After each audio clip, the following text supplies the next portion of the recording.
Hey guys, welcome back to your springboard into feeling stuck. Empower yourself to live a happier, more fulfilling life.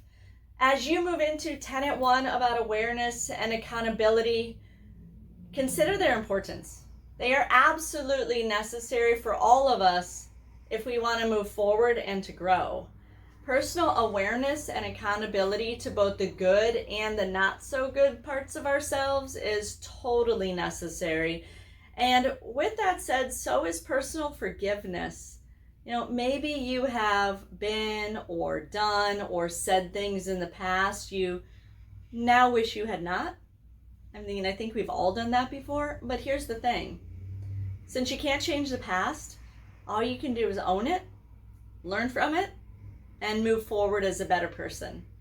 Too often I found that people get stuck on defending their past as if it was their present. And it's important that we learn to own our own missteps and our lack of knowledge, and then seek to be a more open learner. You are who you are, and if you're okay with that person, that's fantastic. That means you shouldn't need to become defensive to other people even when they challenge you. Rather, it means you should be able to explain your perspective, whether you're talking about maybe your own personal behavior or your beliefs even.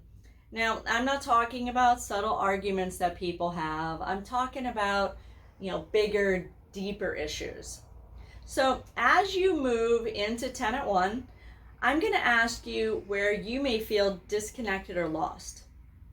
But I'm also going to ask you if there's any changes that you can make to better a situation. Now, keep in mind, sometimes change means not doing something. Likewise, where are you doing great, and what positive qualities about yourself should you consider maybe leaning into a bit more? We tend to focus on the negative so much.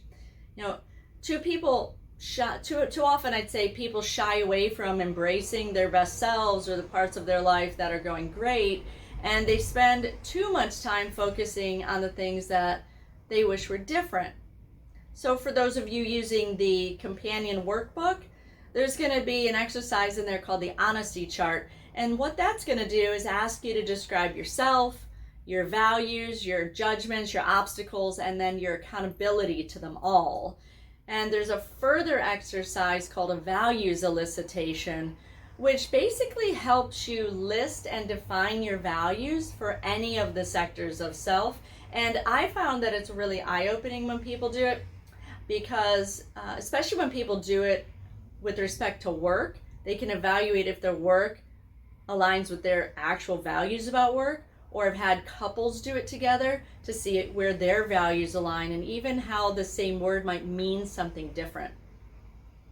So as I wrote in the book, if you can't own your stuff, it means you can't share your stuff, which means you're lying to yourself and to other people, most often the people around us that we care about. And that's why accountability is so important. Remember, guys, this book is intended to meet you where you are. So you might relate to some of the stories I share or see those examples in other people. Or you might choose to really think about some of the examples I give or questions I ask. Like, I know a few people who have chosen to use this book, which I think is cool, as a sort of a study guide or self-development course. Yet I know some others who just want to give it some high-level time right now, like I mentioned in the last video. And that's absolutely awesome too. Whatever path you choose, just know that every now and then something is going to inspire you. And you can choose to do with that inspiration what you want, but know that it's always going to be there to return to for you at any time. So you can always return back to anything you read, look it over again, say, I want to address that now. Maybe I'll deal with that later, and that's absolutely fine. I mentioned earlier on, I certainly recommend you read the whole book from Tenet 1 to 10 in order. I still recommend that, but maybe some things you really dive into, and some things, like I said, you look at a little higher level, and that's okay. Just return when you're ready, because we want to meet you where you're at.